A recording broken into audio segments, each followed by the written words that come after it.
സഭയിൽ നാടകീയ രംഗങ്ങൾ. നയപ്രഖ്യാപനം ഒറ്റ മിനിറ്റിൽ അവസാനിപ്പിച്ച് കേരള ഗവർണർ. കേരളം ഉറ്റുനോക്കിയ നയപ്രഖ്യാപനം ഒടുവിൽ അവസാനിച്ചത് ഇങ്ങനെയൊക്കെയാണ്.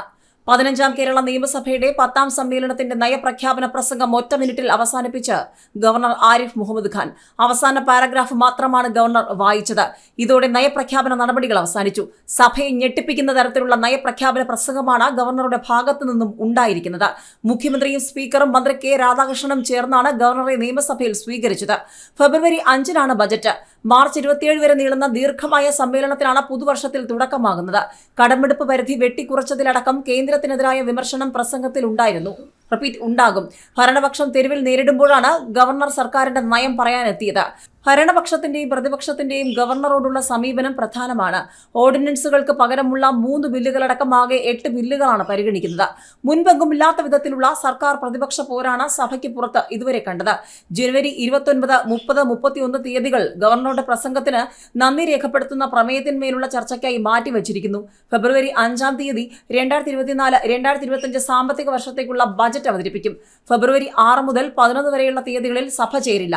ഫെബ്രുവരി 12 മുതൽ 14 വരെയുള്ള തീയതികളിൽ ബജറ്റിന്മേലുള്ള പൊതു ചർച്ച നടക്കും. ധനാഭ്യർത്ഥനയുടെ സൂക്ഷ്മ പരിശോധനയ്ക്കായി ഫെബ്രുവരി 15 മുതൽ 25 വരെയുള്ള കാലയളവിൽ സബ്ജക്ട് കമ്മിറ്റികൾ യോഗം ചേരും.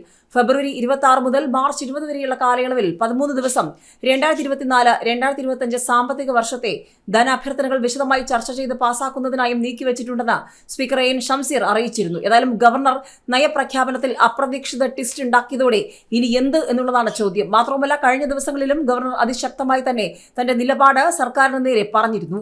കേരള ഗവർണർ ആരിഫ് മുഹമ്മദ് ഖാൻ വീണ്ടും രണ്ടും കൽപ്പിച്ചു തന്നെയാണ്. SFIക്കാരുടെയും പിണറായി വിജയന്റെ നേതൃത്വത്തിലുള്ള CPMന്റെ വിരട്ട് തന്നോട് വേണ്ട എന്ന് പലപ്പോഴായി പറഞ്ഞ ഗവർണർ ഇപ്പോൾ ഒരിക്കൽ കൂടി തന്റെ നിലപാട് അതിശക്തമായി തന്നെ വ്യക്തമാക്കിയിരിക്കുകയാണ്. കാറിൽ ഇടിക്കേണ്ട ആവശ്യമില്ല, നിങ്ങൾക്ക് ഇടിക്കണമെങ്കിൽ ഞാൻ ഇറങ്ങിത്തരാമെന്ന് പറഞ്ഞുകൊണ്ട് SFIക്കാരോട് ഗവർണർ പറഞ്ഞതാണ് പുതിയ ചർച്ചകൾ. SFIയുടെ ഗുണ്ടായിസത്തിനെതിരെ ആഞ്ഞടിച്ച് കേരള ഗവർണർ ആരിഫ് മുഹമ്മദ് ഖാൻ. പൊതുപരിപാടിയിൽ പങ്കെടുക്കാൻ പാലക്കാടെത്തിയ ഗവർണർക്ക് നേരെ SFI പ്രവർത്തകർ കരിങ്കൊടി കാണിച്ചിരുന്നു. ഇതിന് പിന്നാലെയാണ് വിവാദമുണ്ടാക്കി ജനശ്രദ്ധ പിടിച്ചുപറ്റാൻ നോക്കുന്ന SFIക്കെതിരെ ഗവർണർ ശക്തമായ ഭാഷയിൽ പ്രതികരിച്ചത്. കരിങ്കൊടി കാണിക്കുന്നവരോട് വിരോധമൊന്നുമില്ല, കരിങ്കൊടി കാണിക്കുന്നവർക്ക് ആശംസകൾ നേരുന്നു, അവരോട് എനിക്ക് സഹതാപം മാത്രമാണുള്ളത്. കരിങ്കൊടി കാണിക്കാൻ വരുന്നവർ എന്റെ കാറിൽ വന്ന് ഇടിക്കുന്നുണ്ട്, അതിന്റെ ആവശ്യമില്ല. നിങ്ങൾക്ക് ഇടിക്കണമെങ്കിൽ ഞാൻ ഇറങ്ങിത്തരാമെന്നാണ് പാലക്കാട് മാധ്യമപ്രവർത്തകരോട് പ്രതികരിക്കവേ ഗവർണർ പറഞ്ഞത്. അവിടെ കൊണ്ടും തീർന്നില്ല.